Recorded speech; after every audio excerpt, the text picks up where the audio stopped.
Very good morning, सुप्रभात, नमस्कार। आप लोग मुझे कंफर्म करें आवाज़ आ रही है कि नहीं। कुछ टेक्निकल प्रॉब्लम आ रहा है। कल पूरे 1 घंटे की रिकॉर्डिंग मेरी उड़ गई। कोई टेक्निकल प्रॉब्लम है? कृपया कंफर्म करें कि आवाज़ आ रही है।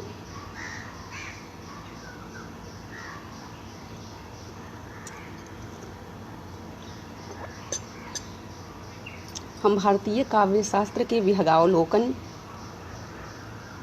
हेतु यहाँ प्रवृत्त हैं।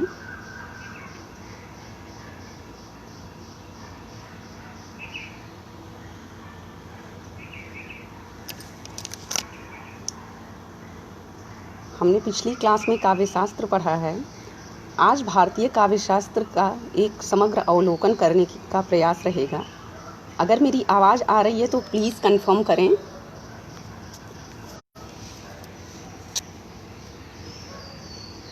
ओके, थैंक यू, धन्यवाद। तो मैं आज जब भारतीय काव्य शास्त्र का एक विहंगावलोकन करूँगी तो पहले तो हम विहंगावलोकन शब्द समझ लें। विहंगावलोकन, विहंग मतलब पक्षी, और विहंग पक्षी जब उड़ता है आकाश में तो वह उतना देखने की कोशिश करता है जितना वह देख सकता है। तो आज हम भारतीय काव्य शास्त्र में क्या है वह इतना देखने की कोशिश करेंगे जितना हम देख सकते हैं।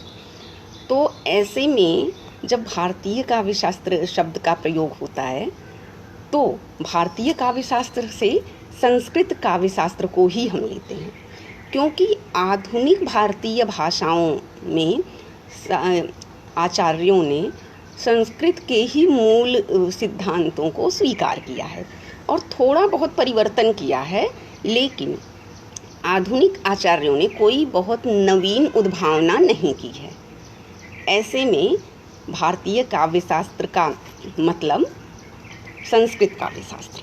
अब हम देखते हैं, पहले थोड़ा सा काव्य शास्त्र शब्द पर विचार करें। काव्य शास्त्र शब्द आधुनिक प्रचलित है, लेकिन यह शब्द बहुत पुराना है। तो अगर इसका प्रचलन आधुनिक है तो पहले काव्य शास्त्र के लिए क्या प्रयोग होता है, इसमें हम थोड़ा सा ऐतिहासिक विश्लेषण करेंगे। ऐतिहासिक विश्लेषण जब हम देखते हैं और हम जब एक विषय उच्च शिक्षा में पढ़ रहे होते हैं तो हम साथ ही विविध विषयों को लेकर चलते हैं। जैसे जैसे जैसे हम बड़े होते हैं, पहले 8वीं तक 10वीं तक सारे विषय पढ़ना पड़ता है, और जैसे जैसे बड़े होते हैं तो हमारे विषय संकुचित होते जाते हैं और एमए के स्तर पर केवल एक विषय बचता है, क्योंकि एक विषय की गहनता में समग्र विषय कैसे अंतर्विष्ट हैं ये हमें स्वतः समझना होता है। तो जब हम काव्य शास्त्र की बात करेंगे तो बीच बीच में व्याकरणिक बिंदु, दार्शनिक तत्व, समाजशास्त्रीय तत्वों को भी लेते हुए चलेंगे, क्योंकि यहाँ एक विषय को गहन रूप से अवबोधन करना अपेक्षित है। तो ये बात है। अब देखते हैं वाल्मीकि रामायण में काव्य शास्त्र जो विद्या है उसके लिए जो शब्द प्रयुक्त था वह है क्रियाकल्प। वात्स्यायन ने कामसूत्र में 64 कलाओं के अंतर्गत एक कला गिनाई है, काव्य क्रियाकल्प। वात्स्यायन ने कामसूत्र में बहुत सारी कलाओं को और बहुत सारे बिंदुओं को बहुत ही सुव्यवस्थित ढंग से किया है। पता नहीं लोग क्यों पढ़ते नहीं, मैंने पढ़ा। और उसमें काव्य शास्त्र के लिए प्रयुक्त शब्द काव्य क्रियाकल्प है। तो काव्य क्रियाकल्प वात्स्यायन, अभी आ रही है श्वेता का आवाज़ आ रही है? ये कोई टेक्निकल प्रॉब्लम शायद मोबाइल में आ रही है। कल पूरे 1 घंटे का लेक्चर उड़ गया। आवाज़ आ रही है?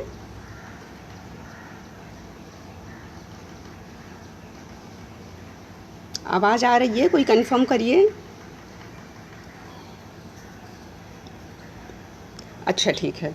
तो मुझे ये मोबाइल हाथ में होल्ड करना पड़ता है। वाल्मीकि रामायण ने काव्य शास्त्र के लिए प्रयुक्त किया क्रियाकल्प, और वात्स्यायन ने कामसूत्र की 64 कलाओं में काव्य क्रियाकल्प शब्द का प्रयोग किया है। इसी तरह से प्राचीन काल में काव्य शास्त्र के लिए जो प्रयोग में प्रचलन में शब्द था वह अलंकार शास्त्र था। अब देखिए, अलंकार काव्य के एक शोभा कारक तत्व हैं, लेकिन प्राचीन काल में काव्य शास्त्र के लिए अलंकार शास्त्र शब्द का ही प्रयोग होता था। ठीक, अब आप देखें, कुछ आचार्यों ने अपने ग्रंथ के नाम में अलंकार शब्द का प्रयोग किया है। जैसे भामह, उद्भट, वामन, रुद्रट, रुय्यक और केशव मिश्र ने अपने ग्रंथ के नाम में अलंकार शब्द के साथ प्रयोग किया है। जैसे भामह ने लिखा है काव्यालंकार, अपने शास्त्र का नाम, जबकि अलंकार काव्य के एक तत्व हैं बाह्य, उनकी शोभा बढ़ाने वाले। इसी तरह से होता ये है कि जैसे अभी कल हमने क्षत्रिय न्याय की चर्चा कहीं की थी। जैसे बहुत सारे लोग जब छाता लेके जा रहे हैं तो लोग ये नहीं कहते कि लोग छाता लेके जा रहे हैं, लोग कहते हैं छाता जा रहा है। जैसे रिक्शा को हम बुलाते हैं रिक्शे वाले को तो कहते हैं ए रिक्शा इधर आओ, लेकिन आता है रिक्शा वाला, रिक्शा नहीं आता। तो इसी तरह से जब हम काव्य शास्त्र की यहाँ चर्चा है तो उन्होंने अलंकार काव्य में होते हैं तो अलंकार ही नाम रख दिया और काव्य शास्त्र के लिए अलंकार शब्द का प्रयोग किया गया। ठीक, अच्छा, फिर उसके बाद आते हैं कि जो है राजशेखर ने अपने काव्य मीमांसा में काव्य शास्त्र को साहित्य विद्या कहा। यह साहित्य की विद्या है और भोजराज ने काव्य शास्त्र नाम दिया। ये हमने काव्य शास्त्र शब्द की ऐतिहासिक यात्रा समझी है। भोजराज जी का नाम हम लोग आज भी लेते हैं और काव्य शास्त्र आधुनिक प्रचलित शब्द है। उसके बाद हमने पिछले क्लास में भी ये परिचर्चा की थी कि अंग्रेजी का शब्द जो पोएटिक्स है उसके आधार पर काव्य शास्त्र नाम देना उचित है। साहित्य शास्त्र में साहित्य शब्द जो है पूरे वांग्मय का बोधक हो जाता है और अलंकार शास्त्र केवल अलंकार का। तो कहीं ना कहीं साहित्य शास्त्र शब्द बहुत ज़्यादा व्यापक हो जाता है, सीमाओं का अतिरेक कर देता है और अलंकार शास्त्र शब्द संकुचित हो जाता है। तो ऐसे में काव्य शास्त्र शब्द का प्रयोग इस विद्या के लिए समीचीन है। ठीक, हम देखते हैं भारतीय काव्य शास्त्र जो कि भरत मुनि से लेके पंडितराज जगन्नाथ तक विन्यस्त है। भरत मुनि का समय देखेंगे तो 300 BC से 300 AD और पंडितराज जगन्नाथ का समय 17वीं शताब्दी। यह लगभग 1.5 से 2000 साल के बीच काव्य शास्त्र की यात्रा चलती रही है, कभी धीरे कभी तेज। पंडितराज जगन्नाथ के बाद अगर हम बात करें तो हिंदी में रीतिकाल में आचार्य केशव ने लिखा, वह पूरा संस्कृत सिद्धांतों पर आधारित है। आधुनिक काल में हिंदी काव्य शास्त्र लिखे गए, वह हम आधुनिक काव्य शास्त्र पर अलग से चर्चा कर लेंगे। आधुनिक संस्कृत आचार्यों ने 4 आचार्य हैं, अभिराज सर, रेवा प्रसाद सर, गोविंद चरण पांडे सर और एक और कौन से राधा वल्लभ सर हैं। इन चारों ने काव्य शास्त्रीय ग्रंथ लिखे हैं जिसमें मुझे कोई नवीनता नहीं समझ में आई है। वही सिद्धांतों को प्राचीन घुमा घुमा के कहना है उन्हें।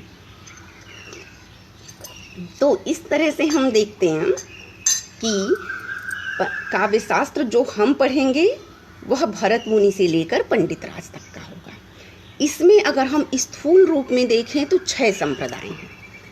पहले 6 हम देखते हैं, लेकिन छठे संप्रदाय की उतनी मान्यता नहीं है।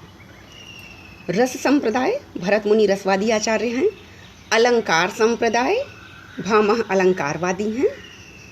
ध्वनि संप्रदाय, आनंदवर्धन ध्वनिवादी आचार्य हैं। वक्रोक्ति संप्रदाय, राजानक कुंतक वक्रोक्ति के प्रतिष्ठापक हैं, 3 हुआ।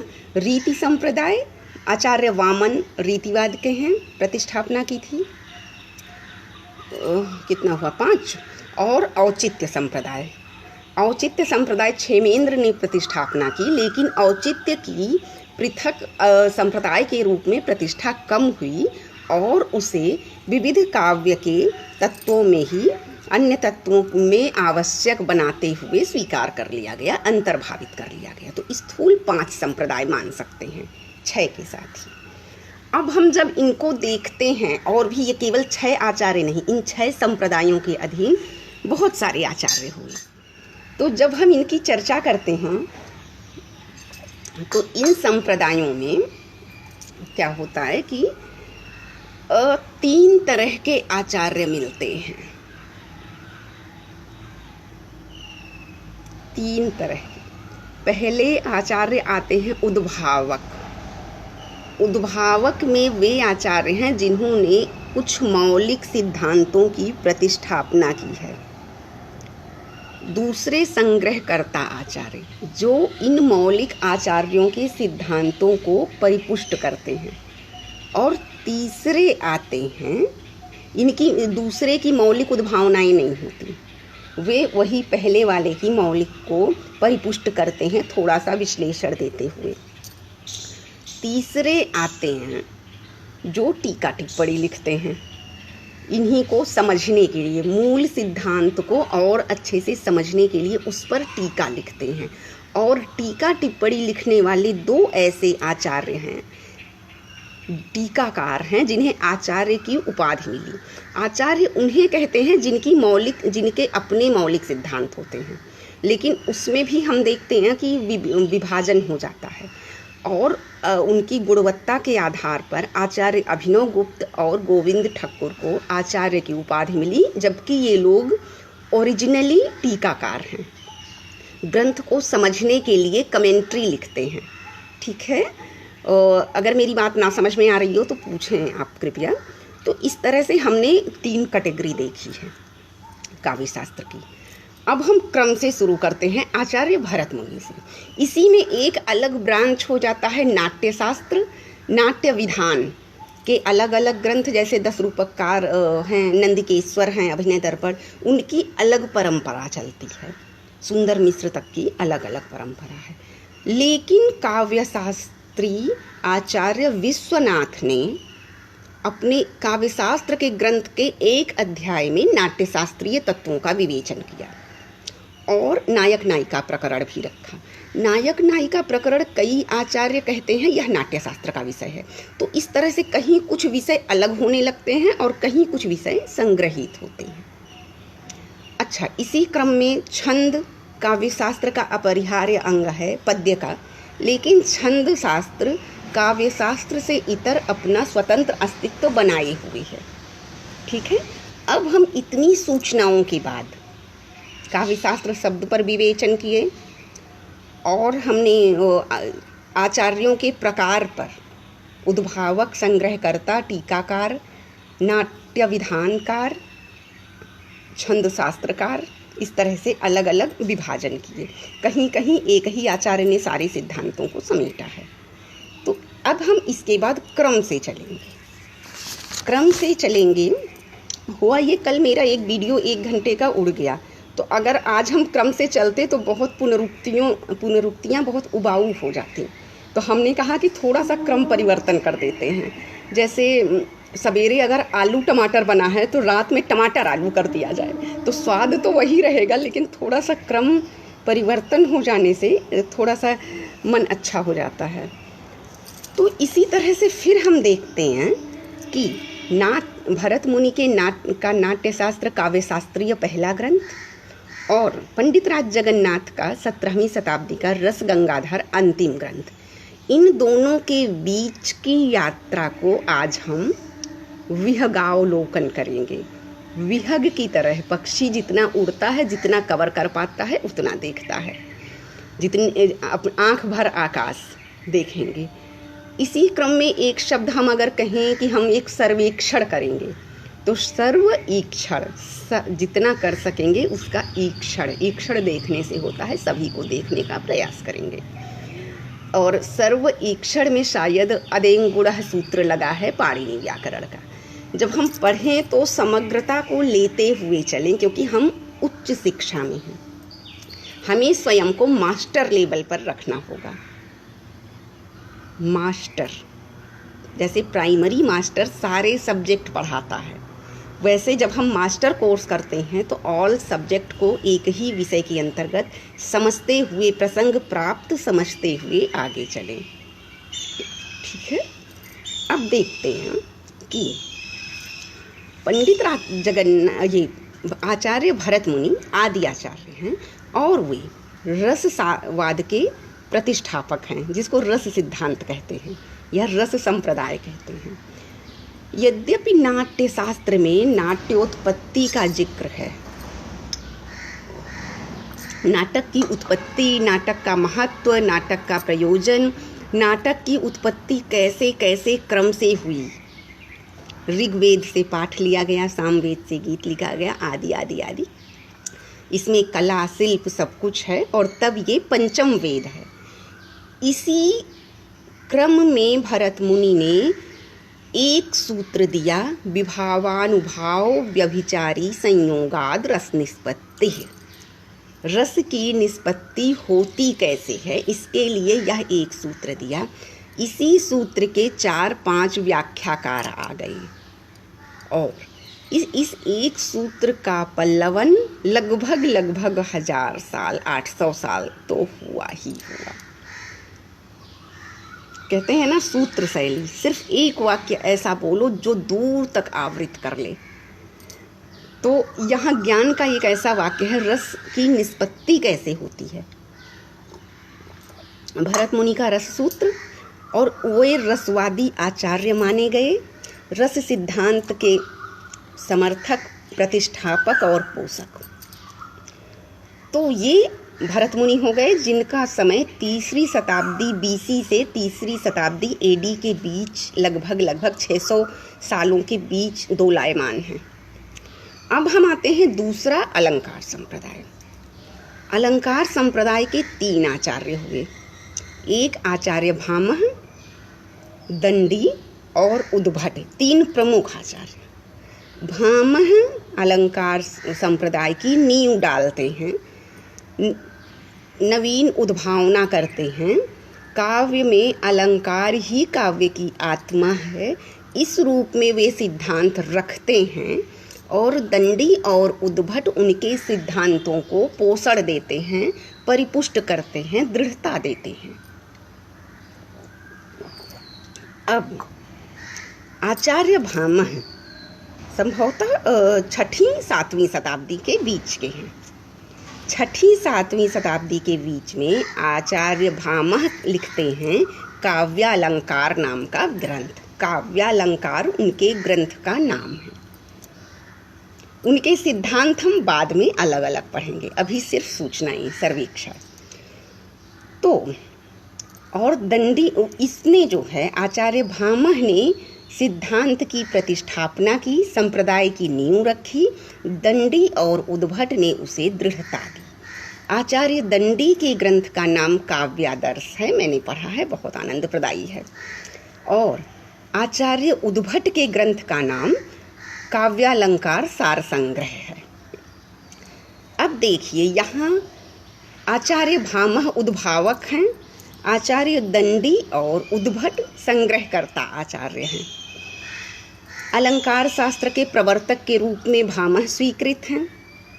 बाकी 2 आचार्य दंडी और उद्भट उनका अनुकरण कर रहे हैं। दंडी भी समकालीन है भामह के, 6वीं-7वीं शताब्दी, और उद्भट का काल है 9वीं शताब्दी।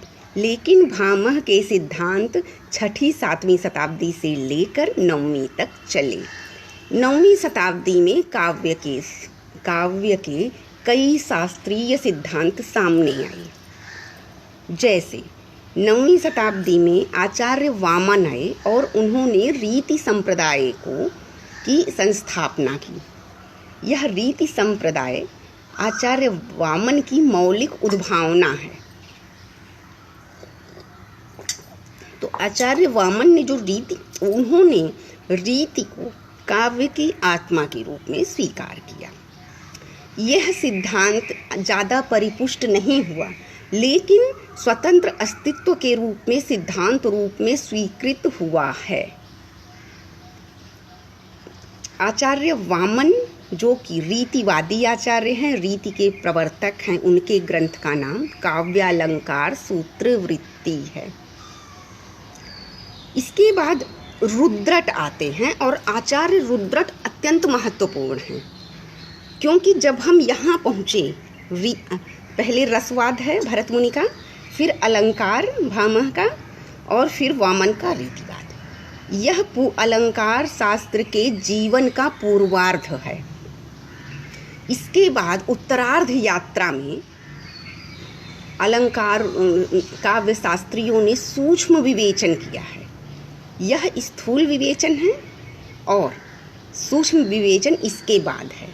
इन दोनों कालों के बीच जो सेतु का काम, ब्रिज का काम करते हैं, वो आचार्य रुद्रट हैं।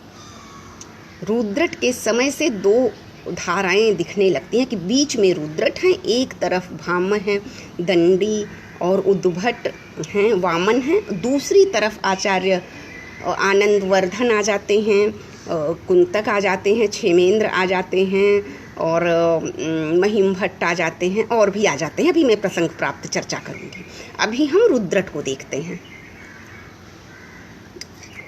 रुद्रट 9वीं शताब्दी में आते हैं और ये काव्य सिद्धांत के अभीष्ट सिद्धांतों को अपने, इनके भी ग्रंथ का नाम काव्यालंकार है, उसमें लेते हुए पूर्ववर्ती और परवर्ती आचार्यों के बीच एक चेन बनाते हैं। ये बीच में है पूर्ववर्ती सिद्धांत देहवादी, अलंकार आदि का स्थूल विवेचन, परवर्ती आत्मवादी। अब वहाँ जो है कुछ काव्य के सूक्ष्म तत्वों का विवेचन होगा। रुद्रट हमेशा याद रखना है, काव्य सिद्धांत के अभीष्ट सिद्धांतों को लेकर संकलन तैयार करते हैं पूर्ववर्ती आचार्यों के। अभीष्ट का सब नहीं लेते, उसका नवनीत लेकर बनाते हैं और इनके बाद परवर्ती आचार्य आते हैं। ये श्रृंखला के बीच की कड़ी हैं आचार्य रुद्रट।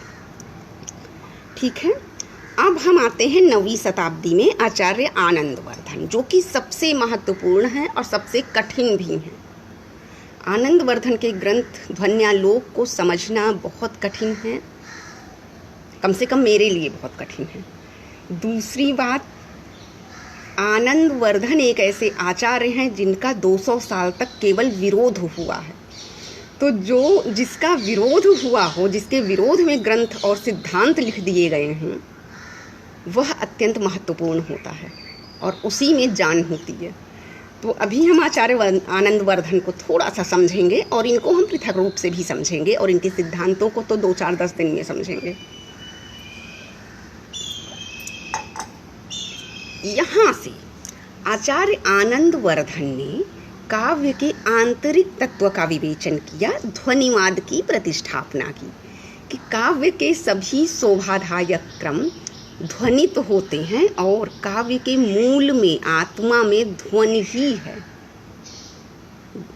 इवन रसवाद को भी, रसवाद को ध्वनि का एक अंग समाहित किया, रसध्वनि। तो इस तरह से आचार्य आनंदवर्धन का भारत से मेल मिलाप हो गया और बाकी से अलगाव हो गया, क्योंकि बाकी को उन्होंने काव्य के पोषक अवयव माना, काव्य की आत्मा को ध्वनि माना। ठीक है, अलंकार बाह्य तत्व हैं, शोभा बढ़ाने वाले, काव्य को चमत्कृत करने वाले, आनंद देने वाला सिर्फ और सिर्फ ध्वनि है। अब देखते हैं कि आचार्य आनंदवर्धन का विरोध कैसे कैसे होता है, थोड़ा सा और समझें। यहाँ से काव्य शास्त्र को एक नई दिशा मिलती है कि अब काव्य की आत्मा और सूक्ष्मता पर हम बात करते हैं, क्योंकि रीतिवादी आचार्य वामन ने भी स्थूल रीति पर बात की। अलंकार तो स्थूल अवयव बाहर के हैं ही, आत्मा नहीं है। रस अगर आत्मा है, क्योंकि काव्य का अर्थ ही रसात्मक और उद्देश्य ही रस सिक्त कर देना है, तो रस को इन्होंने ध्वनि के एक अंग के रूप में स्वीकार कर लिया है।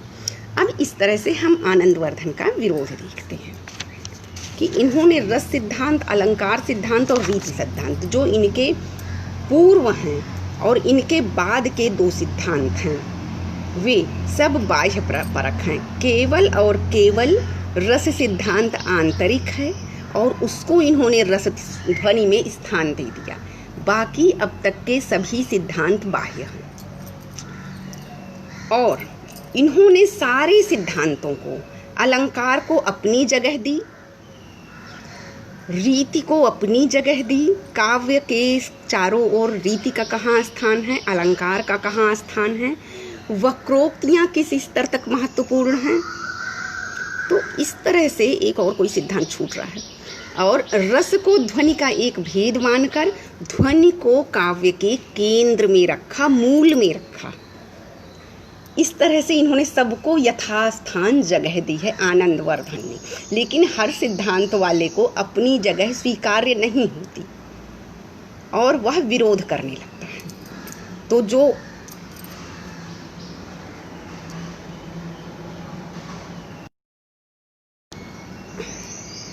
जो पहले के आचार्य हैं, पूर्वाचार्य हैं, वो तो है नहीं कि विरोध करने आएंगे। तो परवर्ती आचार्य उनके सिद्धांतों को लेते हुए अपने सिद्धांतों को स्थापित करते हुए विरोध करते हैं। ठीक है, अब इनके हम विरोध को देखते हैं। यद्यपि आनंदवर्धन युग प्रवर्तक आचार्य हैं, आज भी बहुत कठिन माना जाता है ध्वन्यालोक, लेकिन 200 वर्षों तक ध्वनि तत्व का विरोध हुआ। किसने किया? नाट्य विधानकार आचार्य धनंजय ने। धनंजय का थोड़ा सा परिचय हम दे देंगे। भरत मुनि ने जो नाट्य सिद्धांत दिया नाटक के लिए, वहाँ उन्होंने एक जगह नाटक के 10 प्रभेद किए एक वाक्य में। उसी एक वाक्य को लेकर धनंजय ने 10 रूपक का गठन किया। 10 रूपक मतलब रूपक के 10 भेद, और इस रूपक का प्रथम भेद नाटक हुआ, प्रकरण हुआ, डिम इहा मृग समौकार, ऐसे करके 10 भेद हुए। इस 10 भेद के अवयव क्या क्या हैं, अंक कितने हो, नाटक नायक कैसा हो, नायिका कैसी हो, आदि आदि आदि आचार्य धनंजय ने लिखा है। आचार्य धनंजय काव्य शास्त्री नहीं बल्कि नाट्य विधानकार हैं, लेकिन उन्होंने आनंदवर्धन का विरोध किया और उन्होंने कहा ध्वनि जिसे ये कहते हैं वो तो तात्पर्य के अंतर्गत ही अंतर्भूत हो जाता है। तात्पर्य समझने के लिए हमें मीमांसकों के पास जाना होता है, और मीमांसक ने तात्पर्य के 2 स्कूल बनाए, अभितान्वयवाद, अन्विताभिधानवाद। ठीक है, इन 2 स्कूलों की अगर हम सूक्ष्म चर्चा करें तो इसका मतलब समझो कि जैसे 2-3 शब्द मिलकर आपस में किसी वाक्य का बोध करा देते हैं। जैसे गाय ले आओ, तो ये हम देखकर फिर इस शब्द का अर्थ समझ लेते हैं, और तुम वहाँ जाओ, तो मेरे कहने के अनुसार तुम समझ लो कि तुम वहाँ जाओ अपने आप। तो इस तरह से समझते कैसे हैं, ये तात्पर्यासक्ति काम करती है मीमांसक के अनुसार। वो बाद में होगा, अभी बस ये समझिए कि तात्पर्यावृत्ति आपकी समझ को बारीकी से आगे बढ़ाती है। जैसे हम शास्त्र का उदाहरण दें, जैसे हम कहीं कि सामने मेथौरी फैलाई है, अचार फैलाया है, देखना कौवा न जूठा कर दे। तो इसका मतलब केवल कौवा से बचाना नहीं होता, हर उस जानवर से बचाना होता है जो अचार को नुकसान पहुंचाए, बिल्ली ना गिरा दे या कोई कबूतर ना ले जाए। मतलब सारे अचार को नुकसान पहुंचाने वाले सारे तत्व आ जाते हैं एक कौवा शब्द में। तो ये हम देखते हैं, ये तात्पर्य है। तो धनंजय ने कहा कि तात्पर्य से ही तो ध्वनि का बोध हो जाएगा। तात्पर्य से जैसे हम समझ लेते हैं दूर तक, तात्पर्यासक्ति से जैसे बोलते हैं ना, इसका तात्पर्य ये है, तो तात्पर्य से हमारी समझ विस्तृत होती है। तो आचार्य धनंजय ने कहा कि जब तात्पर्यावृत्ति से हमारी समझ विकसित होती है तो ध्वनि तो तात्पर्य में ही आ जाएगा। ध्वनि तत्व को हम अलग से क्यों माने? इस तरह से आचार्य धनंजय ने विरोध किया। उसके बाद आचार्य कुंतक आते हैं। आचार्य कुंतक के बारे में थोड़ा सा ये जानिए कि यह उद्भावक आचार्य हैं। वक्रोक्ति सिद्धांत की इन्होंने स्थापना की है, और वक्रोक्ति का मतलब कहा, वक्रोक्ति वैदग्ध्य भंगी भड़िति है, और यही काव्य की आत्मा है।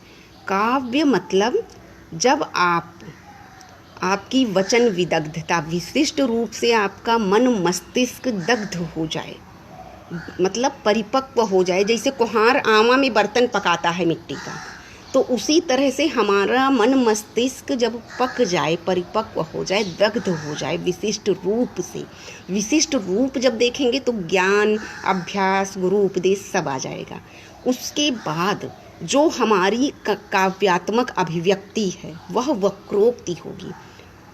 वो हमारी अभिव्यक्ति में एक चमत्कार होगा जब हम विशिष्ट रूप से दग्ध होंगे, तो वह काव्य की आत्मा है, वह वक्रोक्ति है और वही काव्य की आत्मा है।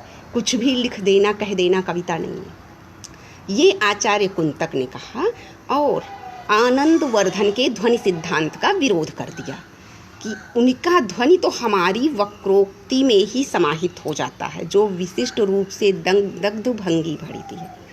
तो इस तरह से बात आई। लेकिन यद्यपि आचार्य कुंतक का सिद्धांत वक्रोक्ति संप्रदाय के रूप में प्रतिष्ठित हुआ है, बहुत कठिन है इनका ग्रंथ वक्रोक्ति जीवितम, मैंने पढ़ा है, उन्मेष में विभाजित है, बहुत कठिन है। वक्रता के इन्होंने 8 भेद और उसके अनेक प्रभेद किए हैं। तो यह स्वतंत्र रूप से तो संप्रदाय है, लेकिन ध्वनि का विरोध करने में वक्रोक्ति संप्रदाय राजानक कुंतक समर्थ नहीं है। ध्वनि ने अपने अस्तित्व को और प्रतिष्ठापित किया इन सब के विरोध के होने पर। अब हम देखते हैं एक आचार्य आते हैं महिम भट्ट। महिम भट्ट ने ग्रंथ लिखा व्यक्ति विवेक, और उसने अनुमान में ध्वनि को समाहित कर लिया। जैसे हम अनुमान से जो हमारे सामने नहीं है उसको जान लेते हैं, हमें थोड़ा बहुत पहले ज्ञान है, अपने वर्तमान ज्ञान के आधार पर अप्रत्यक्ष का ज्ञान जो परोक्ष है, जो दिख नहीं रहा है, काव्य का ध्वनि तत्व जो दिख ही नहीं रहा है, उसे हम अनुमान के सहारे जान लेंगे। तो इस तरह से महिम भट्ट कहते हैं कि हमको अनुमान में ही ध्वनि को स्वीकार लेना चाहिए, अलग से ध्वनि तत्व की आवश्यकता नहीं है। ये कहकर महिम भट्ट ने ध्वनिवाद का विरोध किया है। तो 200 साल तक आनंदवर्धन के सिद्धांत का विरोध होता रहा। हम लोग 2-4 मिनट विरोध नहीं बर्दाश्त करते हैं। थोड़ा सा देखिएगा, मेरी चाय ठंडी हो गई। अब हम आगे बढ़ते हैं। इसके बाद अतिरिक्त ध्वनि को किसी ने शब्द शक्ति अभिधा में अंतर्भावित करने का प्रयास किया और कहीं लक्षणा में। शब्द शक्तियों पर हम पृथक भी चलेंगे, अभी सिर्फ सूचना मात्र आप लेते रहें, क्योंकि इन्हीं सूचनाओं का विस्तार आगे के चैप्टर्स में होगा जब हम अध्यापन करेंगे। तो शब्द शक्तियों में ध्वनि को समाहित करने का प्रयास किया गया, लेकिन उद्देश्य हुआ कि शब्द शक्तियों के माध्यम से हम ध्वनि तक पहुँचेंगे, ध्वनि ही मूल में है। तो इस तरह से ध्वनि का विरोध होता रहा, खंडन होता रहा और उसके जवाब भी तैयार होते गए। 9वीं शताब्दी के आनंदवर्धन, उसके बाद के विरोध 11वीं शताब्दी में आचार्य मम्मट आते हैं। आचार्य मम्मट लिखते हैं काव्य प्रकाश। आनंदवर्धन ने लिखा ध्वन्यालोक, ध्वनि का आलोक, और ध्वनि का खूब विरोध हुआ, कोई ध्वनि तक पहुंच ही नहीं पाया, इतना आंतरिक और अमूर्त तत्व है ध्वनि। तो आचार्य मम्मट ने काव्य को प्रकाशित करने के लिए ग्रंथ लिखा काव्य प्रकाश, और उसने उसी ध्वनिवाद की ऐसा परिपुष्ट समर्थन परिपोषण किया, इतनी दृढ़ता दी कि उसके बाद ध्वनि का विरोध नहीं हो सका है। अब हम देखते हैं आचार्य मम्मट ने क्या किया।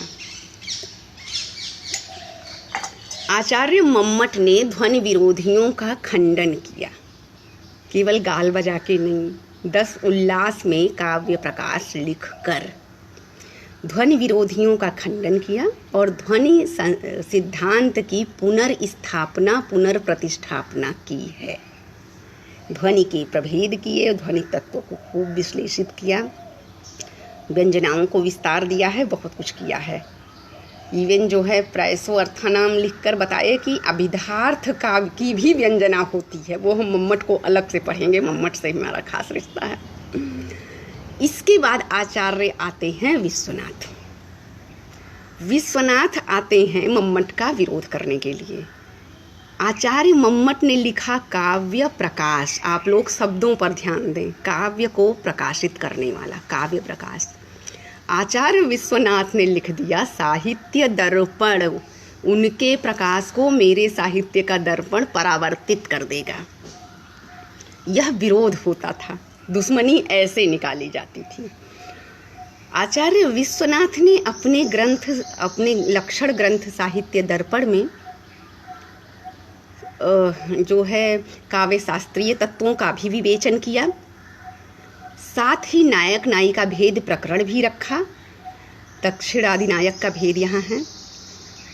और यहाँ जो नायक का भेद है वो धीरोदात्त धीरोद्धत नाटक के नायकों से अलग है, और नाटकीय विधान का भी षष्ठम परिच्छेद में पूरी तरह से जिक्र किया, परिचर्चा की।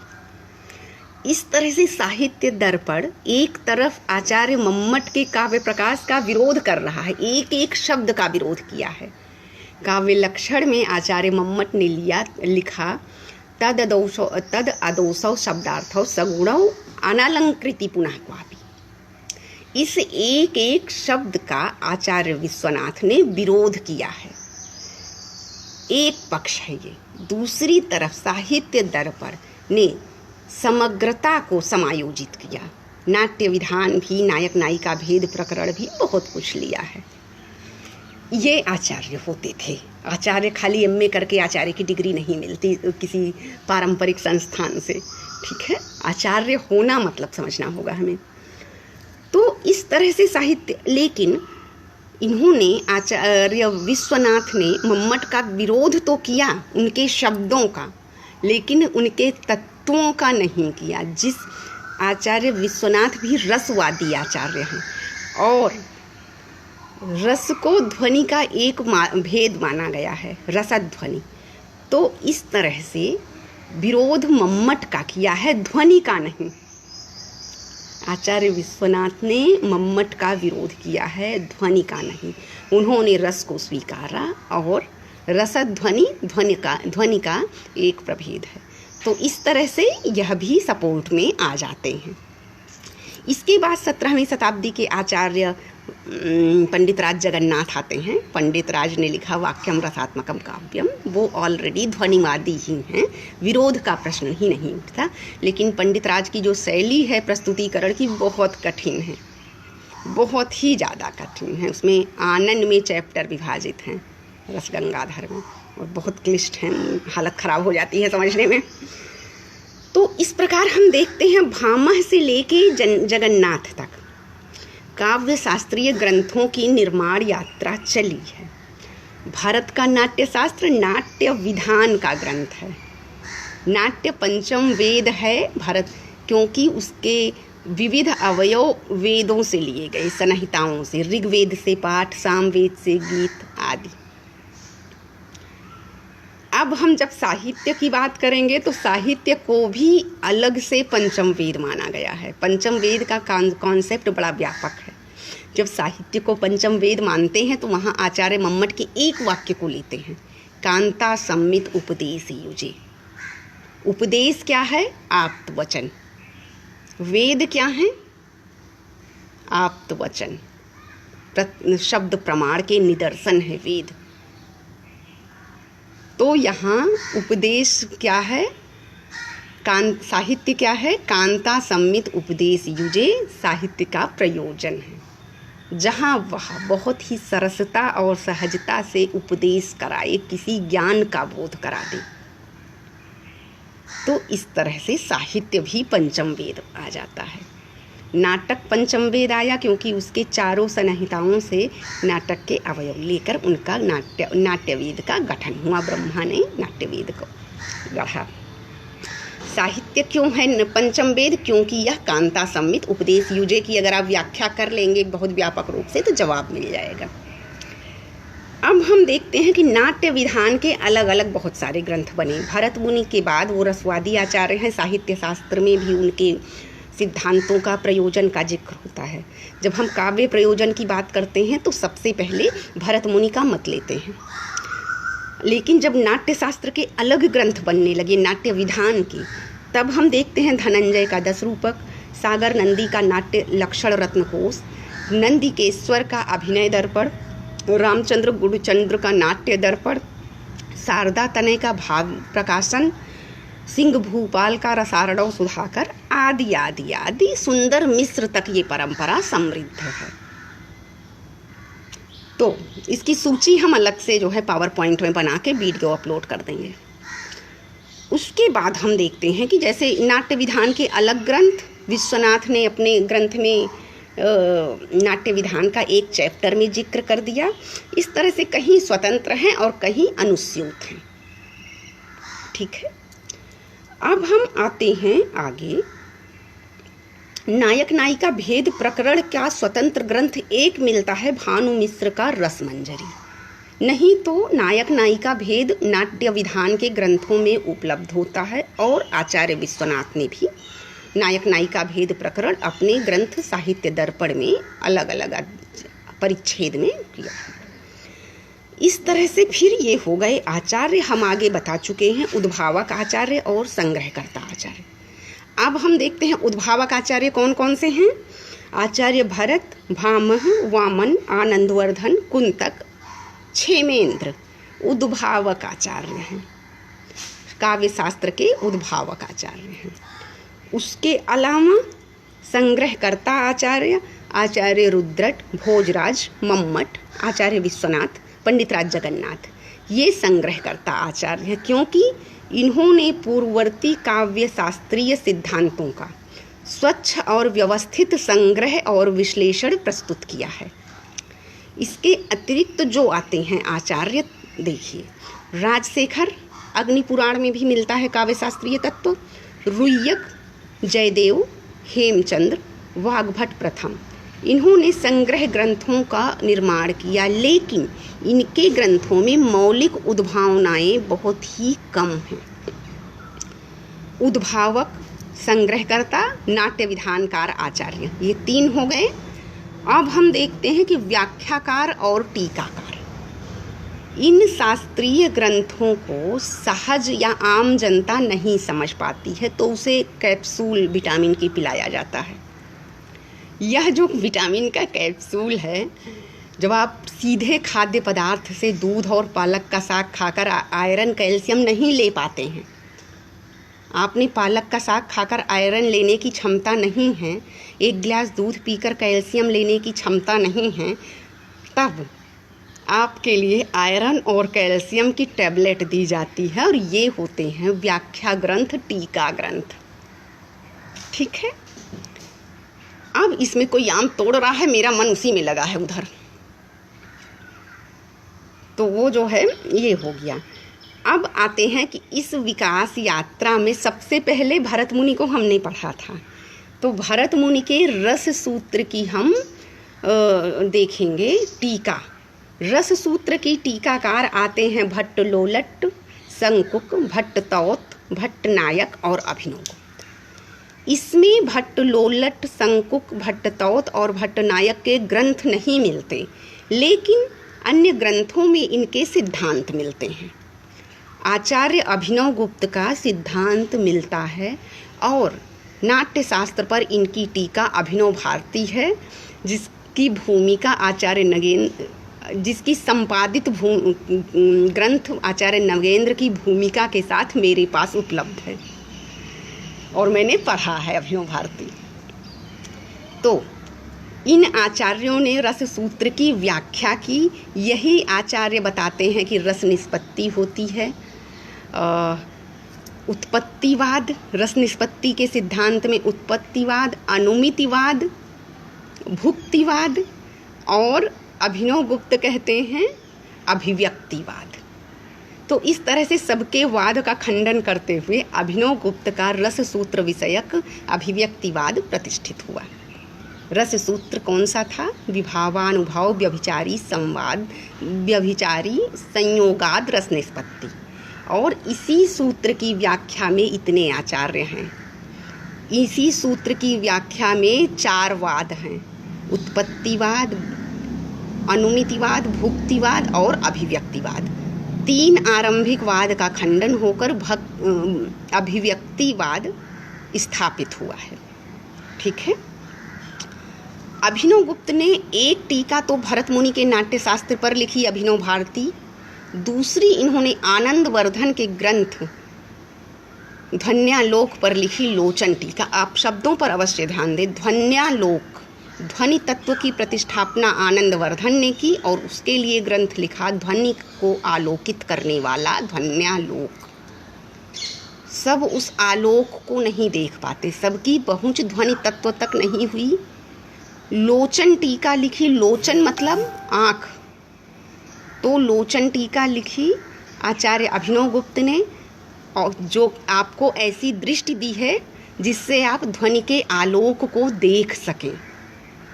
ठीक है, ये हुई बात। जैसे अगर विटामिन डी लेंगे तो दूध का कैल्शियम ज़्यादा मिलेगा, आप अगर ऐसे समझें, बॉर्नवीटा दूध में मिलाएंगे तो दूध का कैल्शियम विटामिन डी के माध्यम से जाएगा। ये इस तरह से होता है। अब आप ये ना समझें कि हम धूप में बैठ के एक गिलास दूध पी लेंगे गाय लगा के ताज़ा तो हमें कैल्शियम भी मिल जाएगा, विटामिन डी भी नहीं। सबका वो सामर्थ्य नहीं होता है, इसलिए टीका टिप्पणी का सहयोग लेना पड़ता है। कोई आम लग्गी लेके तोड़ रहा है, कौन है मुझे दिख भी नहीं रहा है, बड़ी लग्गी है। तो ये जो है ये यहाँ लोचन टीका तक हमने बात की। अब हम देखते हैं कि सभी काव्य शास्त्रीय ग्रंथों की टीकाएं हुई हैं और काव्य प्रकाश की 70 टीका लिखी गई है। वो न्यूज़पेपर वाले भैया हैं, कोई बात नहीं, उनसे मैं ले लूँगी। तो काव्य प्रकाश की 70 टीकाएं लिखी गईं, जिसमें से गोविंद ठक्कुर की प्रदीप टीका। अब आप शब्दों पर ध्यान दें, काव्य प्रकाश, काव्य के प्रकाश को देखने के लिए गोविंद ठक्कुर की प्रदीप, प्रकृष्ट दीपक नामक टीका की जरूरत पड़ती है। ग्रंथों के सहज अवबोधन के लिए हमें टीका ग्रंथों का सहारा लेना पड़ता है और विस्तृत अवबोधन के लिए, गहन अवबोधन के लिए। इस तरह से अभिनव गुप्त और गोविंद ठक्कुर दो ऐसे टीकाकार हैं, कमेंटेटर हैं, जिन्हें आप ये समझें जैसे कोई टीवी का एंकर हो और उसे हीरो की उपाधि मिल गई हो। ऐसे टीकाकार हैं जिन्हें आचार्य पद से विभूषित किया गया है। तो लगभग 1.5 से 2000 साल की अवधि में काव्य, नाटक और कवि शिक्षा संबंधी सिद्धांत का लगातार, निरंतर, अनवरत, ये तीनों पर्याय शब्द हैं, सर्जन, विवेचन और समीक्षण और संकलन होता रहा। कवि शिक्षा संबंधी ग्रंथ हम अलग से पढ़ेंगे, जिसमें जो है राजशेखर का काव्य मीमांसा है। अब ये देखते हैं कि इतने शास्त्रों की हमने चर्चा की, एक बार फिर से हम देखेंगे कि इन शास्त्रों में क्या है। इन शास्त्रों में काव्य का स्वरूप है, काव्य कैसा होता है, लक्षण, काव्य का हेतु है, काव्य कैसे होता है, काव्य के कारण, काव्य का प्रयोजन है, काव्य उद्देश्य, काव्य क्यों होता है। इन ग्रंथों में यही सब बातें हैं। और शब्द शक्तियाँ, काव्य में जो प्रयोग होने वाले शब्द हैं उनकी शक्ति का स्तर क्या है, शक्तियों के स्तर का परीक्षण जब हम करते हैं तब अभिधा लक्षणा व्यंजना का विस्तार हमें मिलता है। किस शब्द की शक्ति में कहाँ तक के अर्थबोध का सामर्थ्य है, इसका पूरा फिजिक्स की तरह शब्दों का सामर्थ्य होता है। ठीक है, वो हम अलग से चर्चा करेंगे। शब्द शक्तियों पर मेरा अच्छा अध्ययन है। उसके बाद ध्वनि, ध्वनि जो मूल में है काव्य के, क्या ध्वनित हो रहा है। रस, रस अलग से अध्याय भी है, रस का बहुत विस्तार है, साधारणीकरण, रस निष्पत्ति, रस के अपकर्षक तत्व आदि आदि आदि। गुणीभूत व्यंग्य, ऐसा व्यंग्य जो सहज अवबोधन न हो सके, जिसको समझने के लिए उच्च मस्तिष्क की आवश्यकता, प्रखर मस्तिष्क की आवश्यकता हो, यह अपना समय ले समझने में शीघ्र अवबोधन न हो सके जिसका, वह गुणीभूत व्यंग्य। ठीक है। नाट्य विधान, नाट्य विधान जैसे आचार्य विश्वनाथ ने अपने काव्य शास्त्रीय ग्रंथ साहित्य दर्पण में एक अध्याय में लिखा। काव्य दोष, रस के अपकर्षक दोष या श्रुति कटुत्व दोष, बहुत सारे दोष हैं, काव्य की कमियां भी होती हैं। काव्य के गुण, माधुर्य, प्रसाद, ओज आदि गुण की चर्चा करेंगे। रीतियाँ, वैदर्भी, गौड़ी आदि रीतियों की चर्चा, पांचाली रीति और भी है, विस्तृत है अलग अलग आचार्यों का, वो हम चर्चा करेंगे। वामन ने रीति को आत्मा कह दिया, वहाँ से लेकर बाकी आचार्यों ने रीति को क्या जगह दी है। और अलंकार, अलंकारों का अलग से विस्तृत वो है। रस को कहीं कहीं ध्वनि का भेद स्वीकारा गया, कहीं कहीं स्वतंत्र विवेचन हुआ, इसको भी हम समझेंगे। नायक नायिका भेद का कहीं कहीं स्वतंत्र हुआ और कहीं कहीं नायक और नायिका को श्रृंगार रस के अंतर्गत समाहित किया गया है। उसके अलावा जो छंद होते हैं, छंदों का स्वतंत्र ही प्रतिपादन होता है। ठीक है, ये हो गया। अब हम ये देखेंगे कि ये जो परंपराएं काव्य शास्त्र की 150 से 2000 साल की हैं, ये इन्हें वाद और संप्रदाय कहा गया। और इसमें कौन कौन से वाद अथवा संप्रदाय अथवा सिद्धांत आए हैं? रस सिद्धांत, अलंकार सिद्धांत, रीति सिद्धांत, ध्वनि सिद्धांत और वक्रोक्ति सिद्धांत। इन्हें संप्रदाय भी कहते हैं, वाद भी कहते हैं। इनके खंडन भी हुए हैं और इनका मंडन भी हुआ है। ठीक है, अब हम देखते हैं कि औचित्य संप्रदाय का उस रूप में उतनी व्यापक प्रतिष्ठापना नहीं है। काव्य शास्त्र के अन्य तत्वों में औचित्य को सभी ने समाहित किया, स्वतंत्र संप्रदाय और वाद के रूप में जगह नहीं दी है। जबकि आचार्य क्षेमेंद्र ने स्वतंत्र ग्रंथ लिखा है औचित्य विचार चर्चा, और इसकी औचित्य की स्थापना की है। लेकिन जितना मैंने पढ़ा है, स्वभावोक्तियों का खंडन सबने किया है कि स्वभावोक्ति में कोई चमत्कार रहेगा नहीं, इसलिए इसका खंडन कर दो। आचार्य राजानक कुंतक ने भी किया है 3 कारिकाओं में, वो मैं अवसर सापेक्ष जिक्र करूँगी उसका। तो इस प्रकार हमने पंडित राज जगन्नाथ तक की यात्रा की विविध गलियां मोहल्ले देखे। खाली हवाई यात्रा नहीं होती है, गली मोहल्ले का अवलोकन होता है। और इसी क्रम में हम देखेंगे कि हिंदी साहित्य के इतिहास के रीति काल में आचार्य केशव आते हैं, उन्होंने काव्य शास्त्रीय ग्रंथ लिखे हैं। आधुनिक काल में आते हैं तो आचार्य रामचंद्र शुक्ल का सिद्धांत है, नंदुलारी वाजपेयी का सिद्धांत है, आचार्य नगेंद्र का सिद्धांत है, आचार्य हजारी प्रसाद द्विवेदी के सिद्धांत हैं। और थोड़ा सा आगे आएंगे तो इधर 21वीं सदी में संस्कृत के 4 आचार्यों के सिद्धांत हैं। उसके अलावा जो हिंदी साहित्य के आधुनिक काव्य हैं उसमें प्रगतिवाद, प्रयोगवाद आदि आदि आदि वाद हैं। तो ये सारे वाद और ये चीज़ें हम पढ़ेंगे। जब हम तुलनात्मक अध्ययन करेंगे तब हम देखेंगे कि ध्वनिवाद और अभिव्यंजनावाद में क्या सिमिलरिटी है। इवन वक्रोक्तिवाद और किसी पाश्चात्य काव्यशास्त्रीय के कौन से वाद से समानता है। तो इस तरह से हम लोग साम्य और वैषम्य जब पढ़ेंगे तो उससे हमारे मस्तिष्क को और विस्तार मिलेगा और हमारी क्षमता तीक्ष्ण होगी, विश्लेषणात्मक होगी। तो मुझे लगता है आज मैंने भरत मुनि से लेकर पंडित राज जगन्नाथ तक की काव्य शास्त्रीय परंपरा का थोड़ा सा आप लोग को दिखाया, दिग्दर्शन कराया है। और मेरा यह प्रयास सफल रहा तो आप सभी इस वीडियो को शेयर करें और लोगों तक पहुंचाएं। दूसरी बात, इसे मैं खुद अपने प्रचार कर सकती हूं। बहुत सारी मेरी अपनी प्रायोरिटी होती हैं, लाइबिलिटीज़ हैं। तो कुल मिला के, और जिन लोगों ने हमें सुना उन्हें विशेष धन्यवाद, जिन लोगों ने हमें प्रोत्साहित किया है उसे भी विशेष धन्यवाद। और हमारे ज्ञान का सम्मान और प्रतिष्ठापना तब है जब हमें कोई पढ़ने वाला मिलता है। तो सभी को विशेष धन्यवाद, वेरी गुड मॉर्निंग एंड सबको जो है अशेष मंगल कामनाएं। कल हम पाश्चात्य काव्य शास्त्र पर एक दृष्टि डालेंगे।